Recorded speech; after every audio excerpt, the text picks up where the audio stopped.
bajando el impacto de ver así, porque obviamente también estuve comparando y hay otra guaguita, una que... El gusto de contar con la presencia de Valeria Díaz, su nickname es Valeria Dibuja. Ella es arquitecto de profesión, artista y incursiona en esto del cómic a raíz de una experiencia muy personal que está convirtiendo en un proyecto de novela gráfica, que es lo que nos va a comentar hoy. Así que sin más, los dejo con Valeria. Hola. Ya. Bueno, esta es como la etapa tentativa del libro que les voy a mostrar hoy.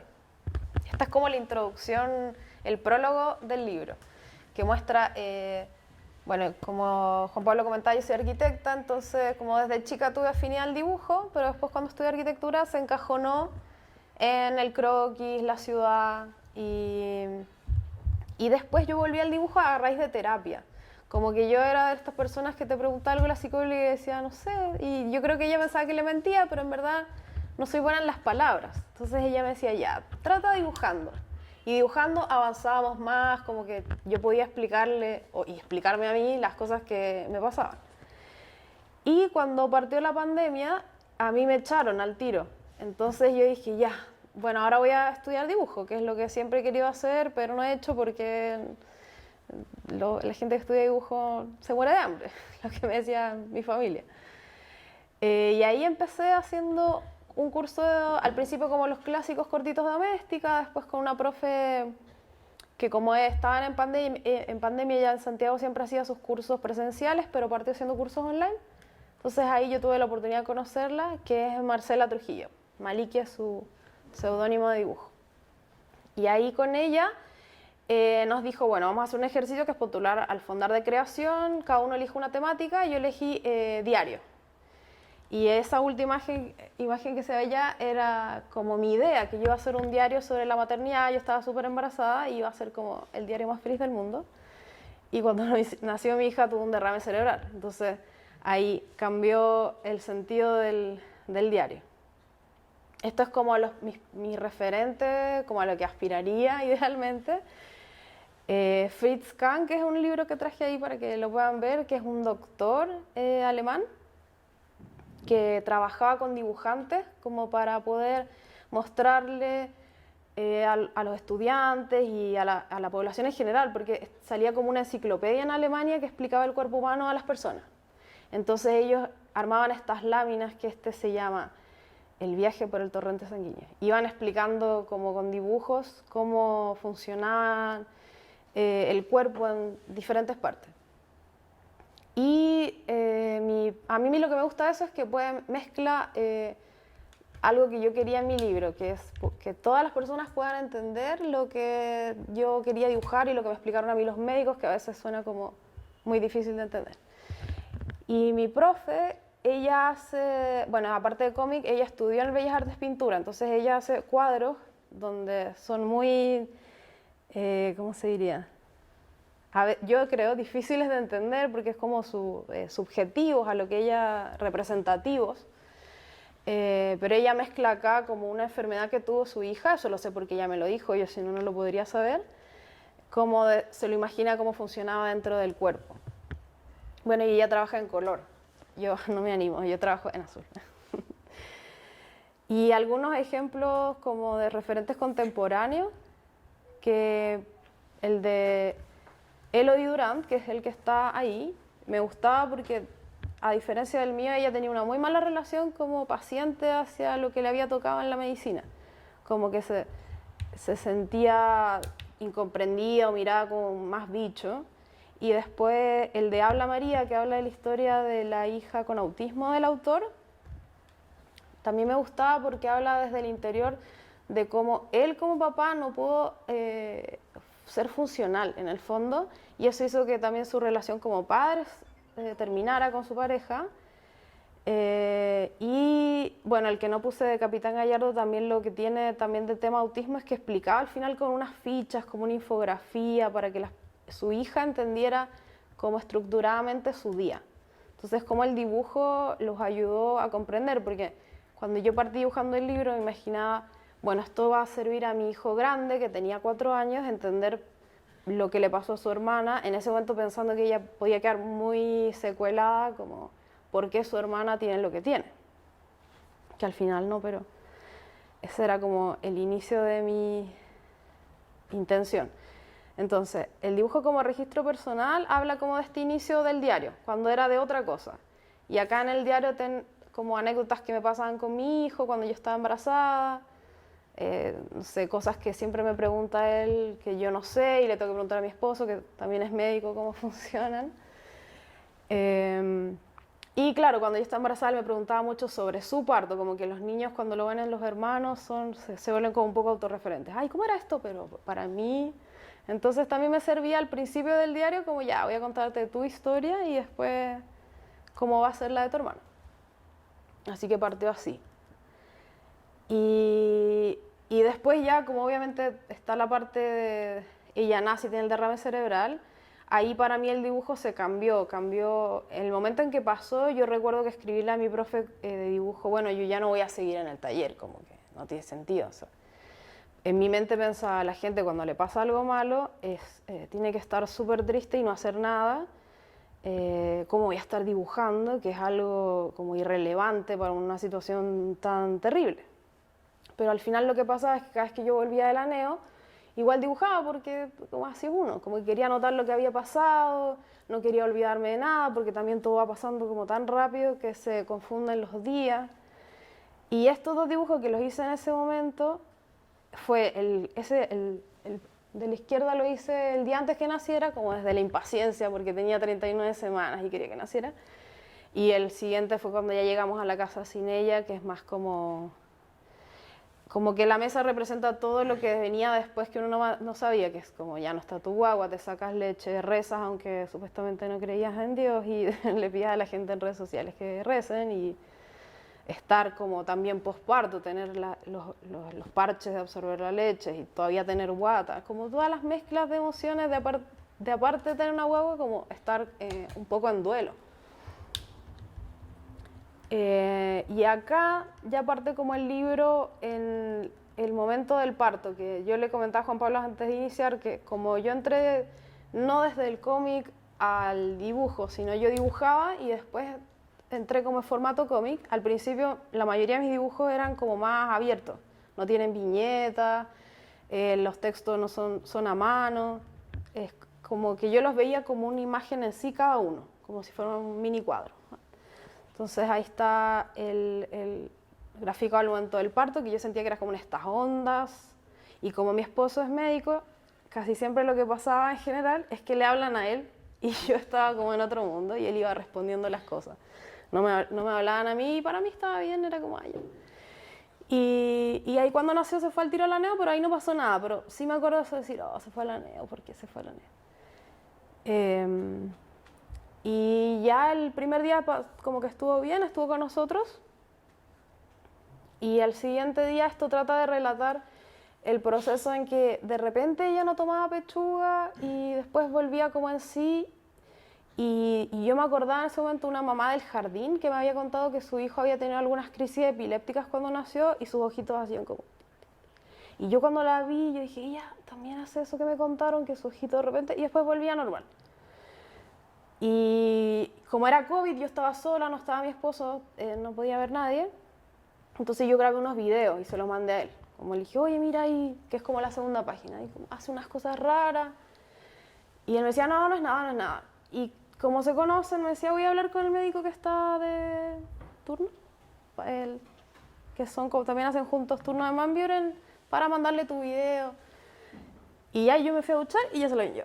Como que fue demasiado rápido el momento. Y acá trata de reflejar como que algo que uno tiene, no sé, les ha pasado cuando tienes un pensamiento que sabes que es malo y lo tienes, pero no lo quieres decir. Entonces yo sabía que era algo malo, yo lo había visto, pero no quería pensarlo porque como que tienes la esperanza de que todo va a seguir bien. Pero ahí yo trato de graficarlo como que mi reflejo me lo dice. Como no, si tiene una convulsión, tú sabes, ahora saliste y no está en la cuna, está hospitalizada, como que es algo malo. No como la idea que uno tiene, no pasa nada, no pasa nada.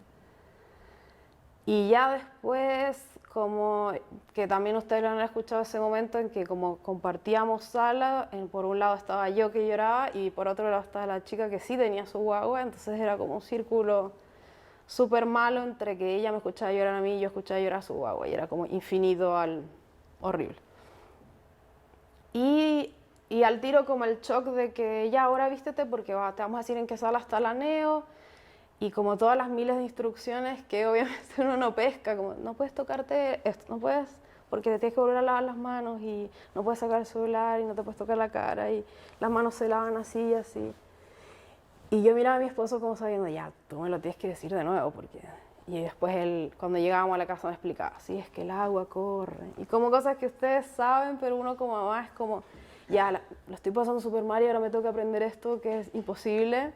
Y si no me las lavo bien, ¿qué le va a pasar? Como mucho susto de tocar a la guagua también, como por estos cuidados extras.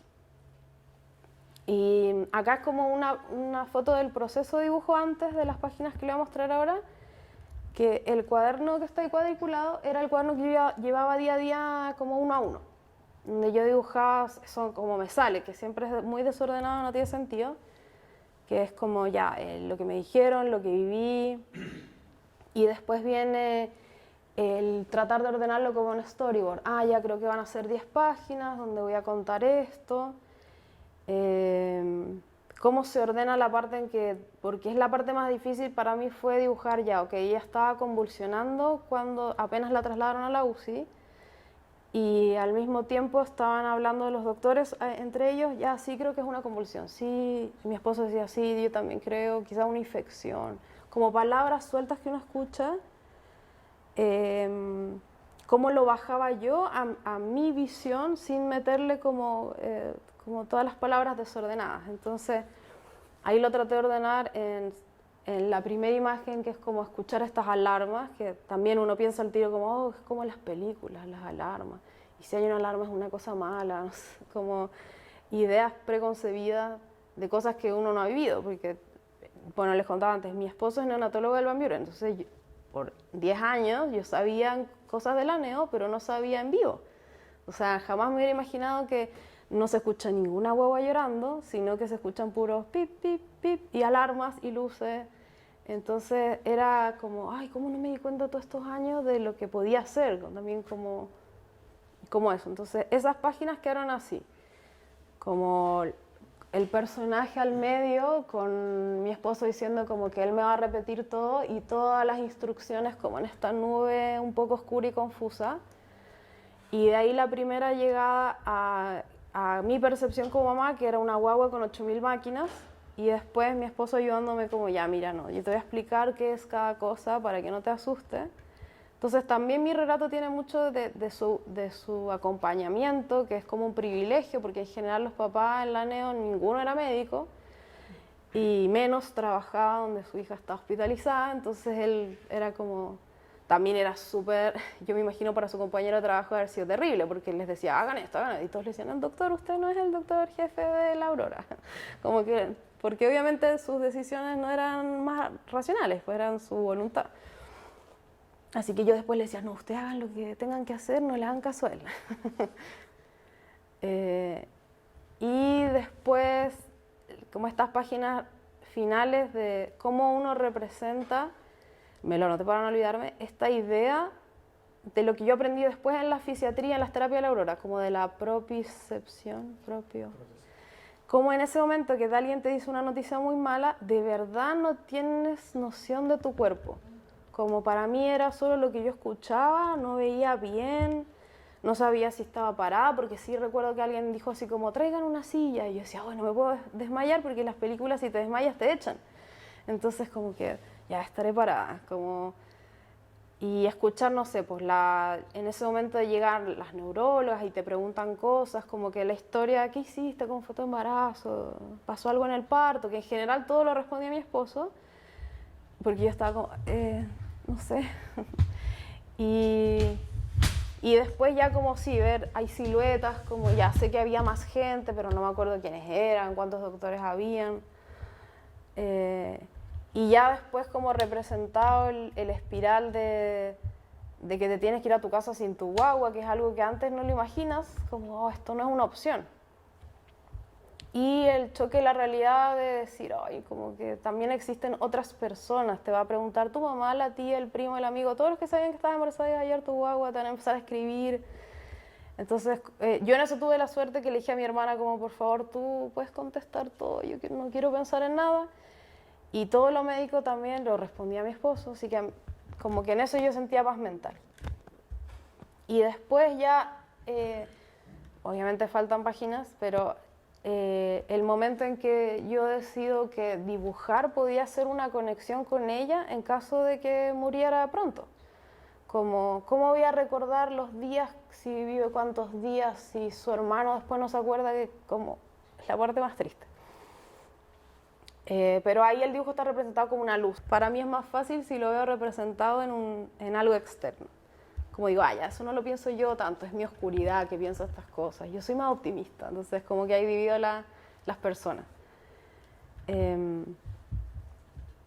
Y después algo que me pasaba mientras ella estaba en la NEO es que no podía imaginar cosas buenas, como que solo imaginaba escenarios negativos. Entonces le pedí a unos amigos que como que me prestaran pensamientos buenos, entonces ahí yo los dibujaba y eso me ayudaba mucho a pensar ya, escenarios buenos que me dijeron mis amigos, porque a mí no se me ocurre. Entonces, la Aurora va a estar en el huerto, como que al principio uno tiene mucho miedo de pensar, no quiero imaginar que va a correr porque quizás no corre, no quiero imaginar que va a estudiar porque quizás no estudia, no sé, como mucho miedo asociado al futuro. Entonces eso a mí me ayudó mucho como a conectar de manera positiva a través de los pensamientos de los otros. Y como una parte central también del libro es que yo conecté con una chica que yo conocía, había sido la polola de un amigo, pero que al mismo tiempo que mi guagua estaba en la NEO, su guagua estaba en la NEO del Frique. Y entonces se convirtió como, si bien yo tenía mis amigas, pero ella estaba pasando lo mismo que yo estaba pasando en ese momento, y es como que conectas mucho con una persona. Y su guagua nació de, no sé si, de 24, o sea, su guagua era realmente muy chiquitita. Entonces, comparada, aunque todos dicen, no compares, pero comparada con la mía, yo sentía ya, la Aurora no está tan mal, como que la guagua de ella tuvo infinitos problemas más. Entonces, nos ayudábamos y nos acompañábamos, ella era psicóloga, entonces yo sentía que ella a mí me aportaba mucho como desde su profesión y yo trataba de ayudarla cuando ella tenía una duda que les había quedado en el hospital y le preguntaba a mi esposo, entonces como que para mí fue un buen complemento de ella.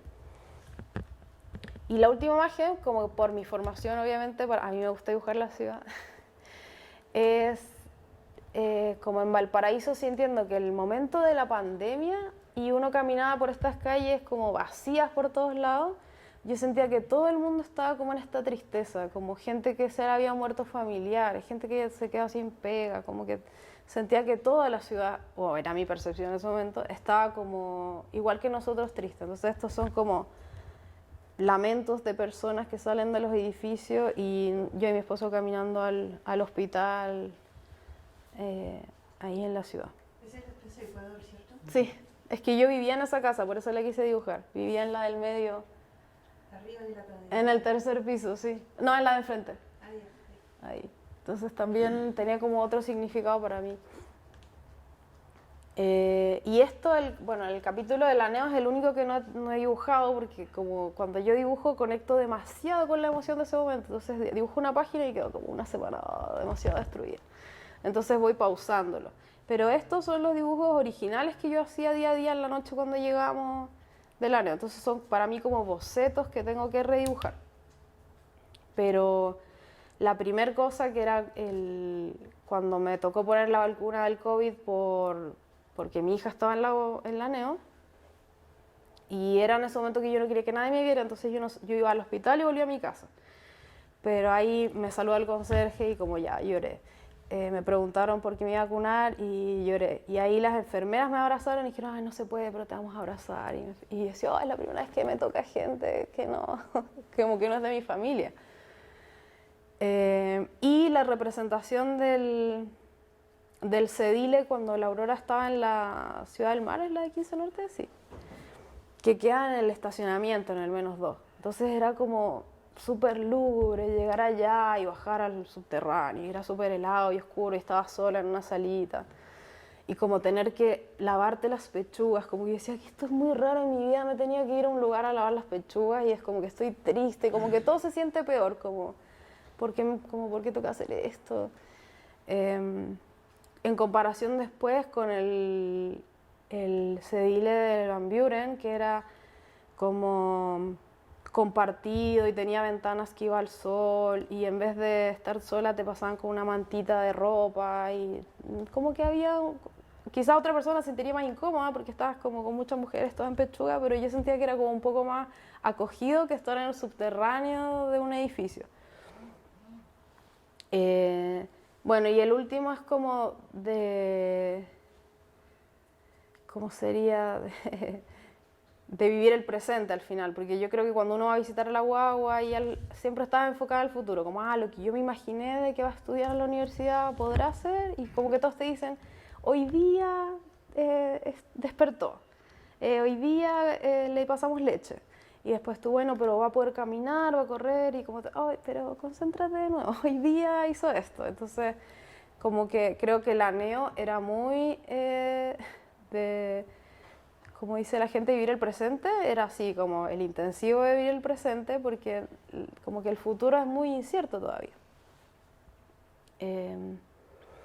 Y este es como una de las pocas páginas que he dibujado del ANEO, pero es la casa, que es como la sensación de que cada vez que sonaban las alarmas de sacarse leche, cada 3 horas cuando estabas durmiendo, y obviamente uno tiene pesadillas y cosas así, pero te despiertas y es como peor que estar soñando, porque es como, ay, es verdad esto, que ya está allá, que no está acá, y bajar a sacarse leche, bueno, en el caso de mi casa que es de 2 pisos, no estar en este proceso de que cada 3 horas te despiertas y tienes que estarlo haciendo. 15 días, claramente, así como todo el tiempo. Y sí, como los horarios estaban súper limitados en las visitas por COVID, yo tenía que volver a la casa, entonces me decía que claro, él no estuvo embarazado, no sentía como esta conexión de como las mujeres planeo y era gordita, era como la menos enferma de todos los pacientes, entonces para él era más fácil ver si vibraba, porque me habían explicado los médicos que esa sangre se va reabsorbiendo y a medida que se reabsorbe dejaba de hacer estas como epilepsias que acusaban lo que había. Y ya después, como la tercera etapa, tranquilo. Bueno, yo dormía así con la mano, entonces si se movía o algo yo sentía que la sentía, que es algo cuando uno tiene la primera guagua, siempre vas a ver si respira y la miras y después yo decía, ay, con la segunda guagua jamás voy a volver a hacer lo mismo y después fue peor. En dibujos lo que me explican los médicos, en el caso de la Aurora, el día que se iba de la NEO me explicaron cómo hacerle boita. Entonces yo en ese momento tú lo dices y suena como un poco a mentiras, como esta mini acupuntura va a ayudarla de alguna manera mágica. Entonces la fisiatra me explicaba que el camino hacia el cerebro no era unilateral, era como si alguna parte del cerebro que controlaba no sé qué parte del lóbulo temporal, entendía y lo estaba como dibujando. Y obviamente en mi oscuridad me decía, seguro, la parte más importante del cerebro estaba justo en el lóbulo temporal izquierdo. Y ahí se ve como la mancha de sangre, como yo me la imaginaba, y el impulso del boita viajando por su bracito, llegando al cerebro, como a dar alarma de que acá algo no estaba bien. Y al final del libro yo tengo la idea de hacer como unas fichas de los doctores que inventaron, o descubrieron, no sé cómo se dice, algunos de los procedimientos que nosotros aplicamos. Entonces esa es la lámina que iría acompañada a la biografía de Boita, como según lo que leí yo, presiones hacían que las guaguas levantaran la cabeza y cómo fue derivando a la terapia de Boita hoy. Hay como un efecto dominó. Dijo que había asimetrías porque, no sé, por ejemplo, cosas que uno no se fija, pero la mano del lado derecho estaba más cerrada, la Aurora estaba como siempre estirada, entonces nos decía que tenía que ir a la Teletón. Y ahí es como que, como yo viví en Argentina hasta los 15, yo siento que no tenía tanta la carga que tiene en general la gente en Chile en la Teletón, que es como algo que es desde su infancia y lo que lo han visto en la tele. Yo tenía la carga como de la Teletón de después, que era como, la Teletón es un chanchullo y roban plata. Entonces como que no sabía bien cómo enfrentarme a esta situación de que mi hija iba a estar ahí. Y también la asociación que uno dice, ok, si la Aurora tiene que ir a la Teletón es porque está súper grave. Como que uno no sabe el rango de personas que van a la Teletón. Y ahí, como era todo online, como la primera reunión fue con una trabajadora social, y yo lo que más me acuerdo es que nos dijo, bueno, la Teletón estará con la Aurora 20 años. Y yo pensaba, ¿por qué 20 años necesita la Aurora? Como, ¿qué le pasó tan malo? Como asustarme mucho. Y acá se grafica como la primera visita, que es... A mí me quería dibujar como que alguien dijera, ah, ya, la Avenida España, así que si ustedes ven y se cacha que la Avenida España, yo seré muy feliz.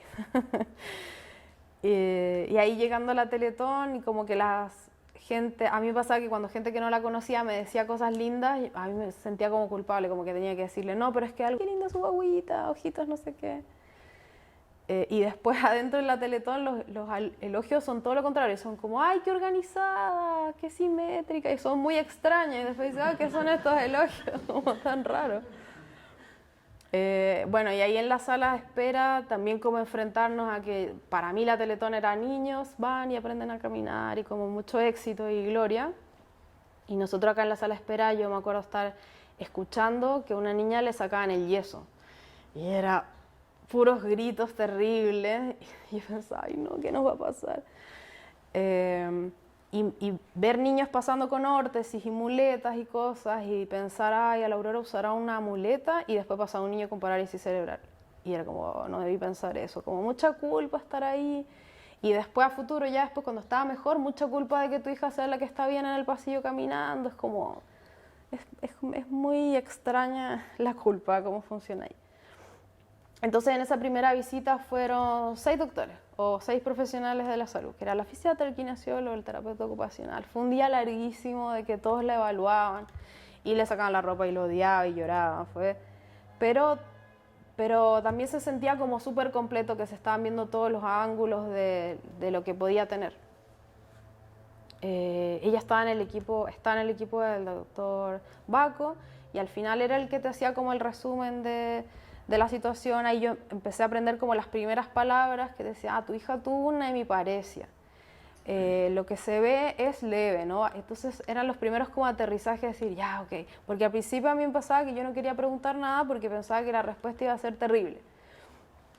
Entonces, después ahí como salir, encontrarme con otra mamá de la Teletón que había estado su guagua en la neo también, como que ahí las mamás te preguntan. Y ahí en mi caso personal a mí nunca me gusta preguntar porque siempre pienso que me van a decir algo malo y no sé cómo decirle respuesta. Entonces como que representa un poco eso y lo de se ve organizada, que es como el elogio de mamá Teletón. Y ahí ya de vuelta como a la casa, como representa la culpa o la oscuridad ahí adentro, pasándola súper bien porque obviamente voy a tener que traspasar todo esto a mi esposo, contarle lo que pasó. Bueno, y acá como controles y cosas que me explican a mí, en este caso que tenía el control de, ¿cómo se llama esto? Sí, y ahí el doctor Villegas me decía, tienes que imaginarte que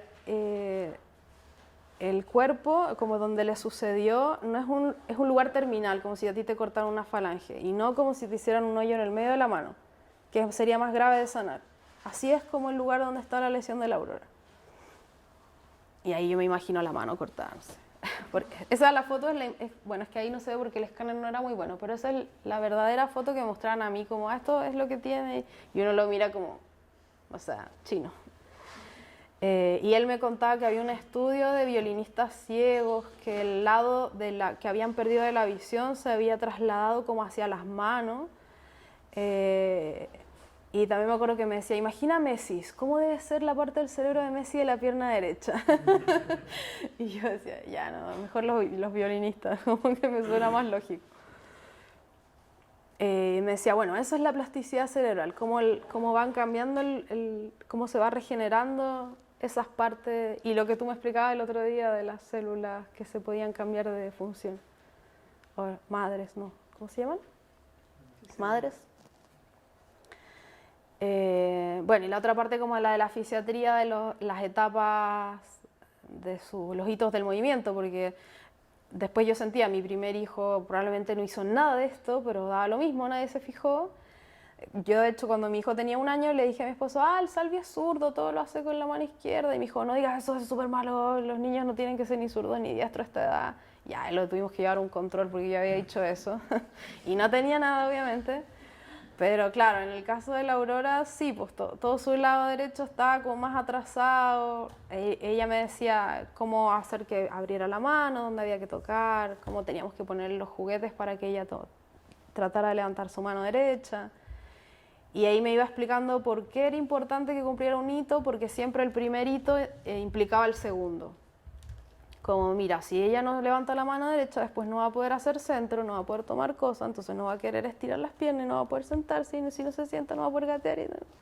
Es como esa espiral de lo que ella me había explicado, que iban a llevar a caminar.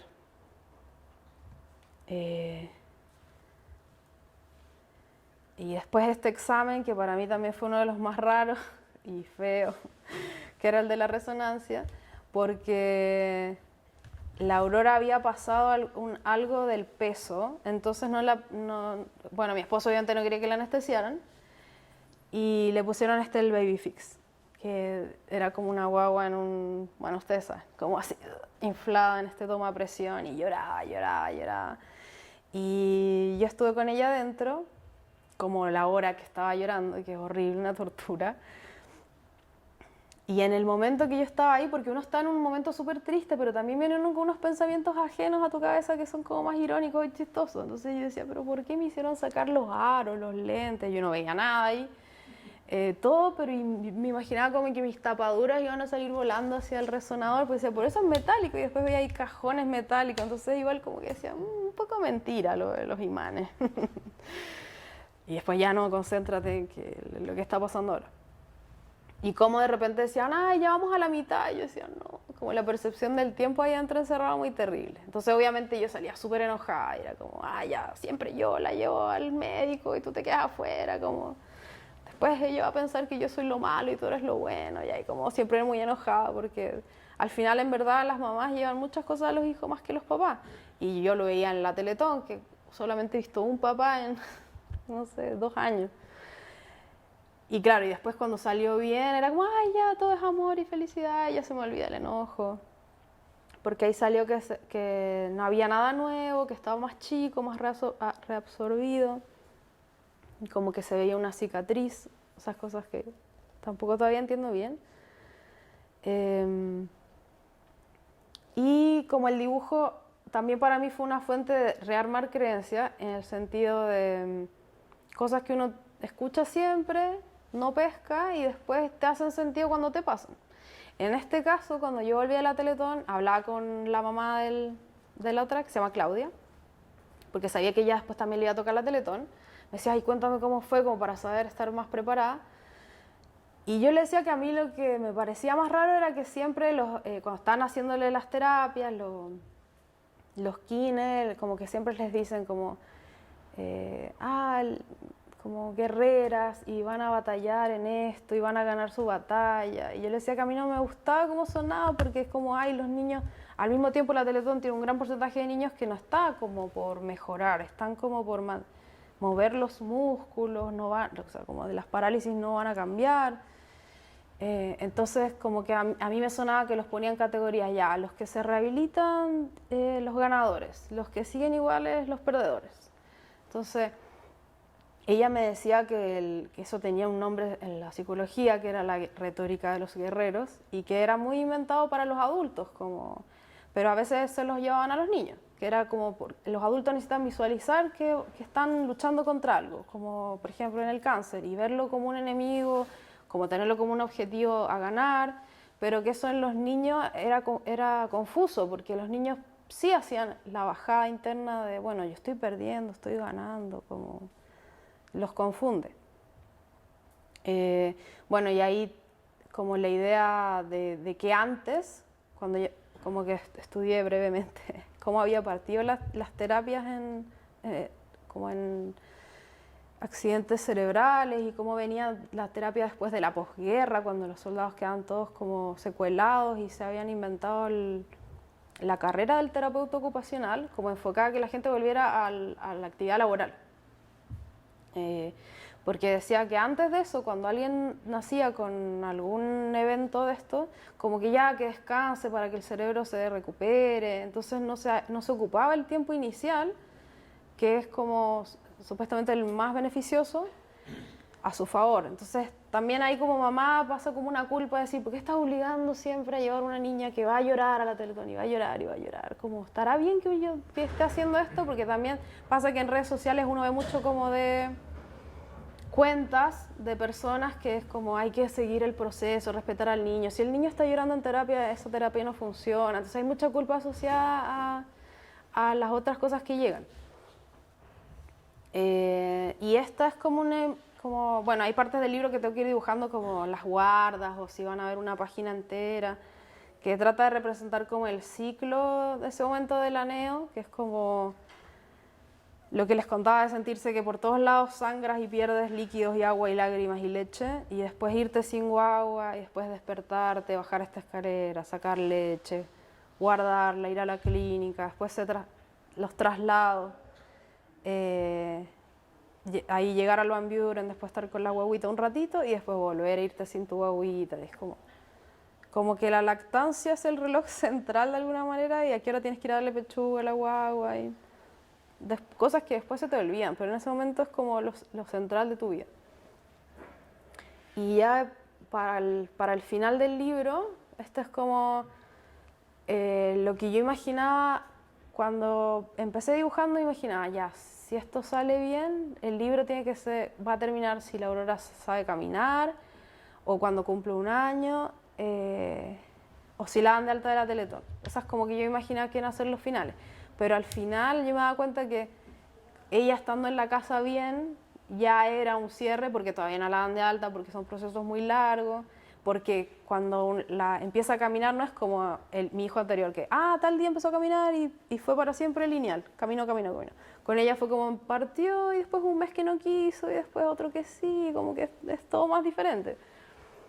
Pero sí, es como que yo dibujé el final de su cumpleaños ahí como todos felices y conociéndola. Así que, y hay una foto cuando levantó la mano derecha para tocar una pelota y fue como, ya está levantando la mano derecha. Y eso sí, efectivamente, como decía la doctora, empezó a desencadenar que cumpliera todos los otros hitos. Como sacar la mano derecha fue lo que más le costó, pero lo logró. Creo que ahí termina. Sí. Listo.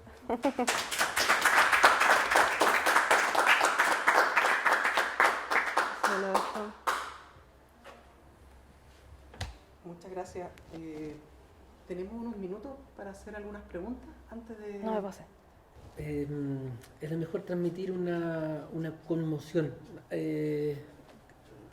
Francamente, a través de tu relato, ya sea tu relato gráfico y tu relato también de esta historia que te sucede, que le sucede a tu familia también, y que también generosidad al compartirla y abrirla con nosotros, logra conmover desde sentidos estéticos, al ver tus dibujos con una gráfica impecable, lindos trazos, desde el sentido estético artístico y desde también el sentido estético narrativo de la historia propiamente tal. Y cada imagen que mostrabas era lo mismo que tú estabas contando en una versión gráfica. Me imagino que esto debe ser tan útil, tan generoso para personas también que pudieran estar en una condición, transitando una condición como la que ustedes pasaron. No sé, hay mucho valor, mucha riqueza, mucha belleza y mucha humanidad. Gracias. De verdad, muy sinceramente. Bueno, cuando estábamos en la NEO, yo le preguntaba a las matronas si conocían, porque yo ya en esa altura leí harta novela gráfica y cómic. Como uno quiere saber si alguien que le pasó lo mismo tuvo como un final feliz. Eso es lo que yo pensaba en ese momento. Entonces, también uno de mis objetivos era decir, ya, si yo lo cuento, quizás si otra mamá está en la NEO, alguien le va a decir, sí, tal persona, y le fue bien. Y es súper largo y tedioso, pero al final su guagua se recuperó. Como que imaginaba como una esperanza a alguien, porque ahí uno lo ve todo muy negro.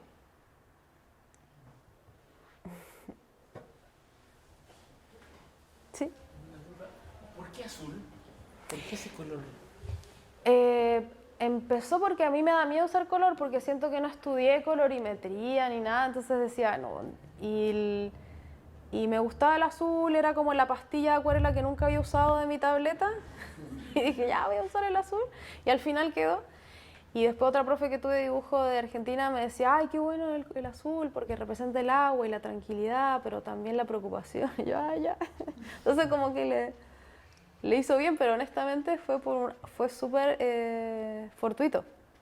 No fue dirigido, fue como, no puedo usar todos los colores muy difíciles, voy a elegir uno y elegí el azul.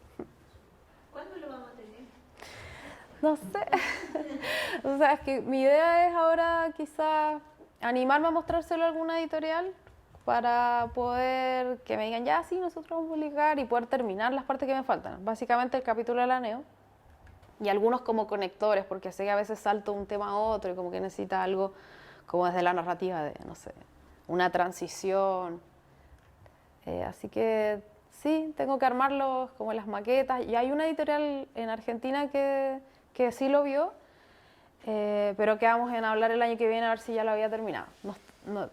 Bueno, cuando esté el rincón acá, échale una mirada porque la mayoría de las novelas que vienen de España son de la misma editorial. Casi todas son Astiberri. Y ahora hay una Saludarte. editorial de medicina gráfica. Saludarte. Esa era la novedad que había este año ¿En España o en en Zaragoza. Chile? No, en España. Hay una editorial de medicina gráfica. Wow.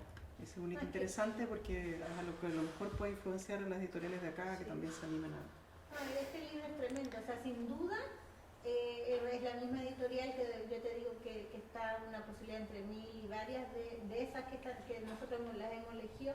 Yo creo que deberías ir ahí, no está para menos. Gracias.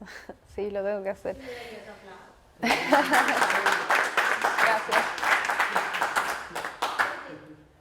No sé, dibujamos Sí, un poquito yo creo igual. que sí, bueno, que sea poquito, pero terminemos lo que hemos Lo que programado. habíamos pensado. Hagamos el Pero ejercicio cortito y el trabajo.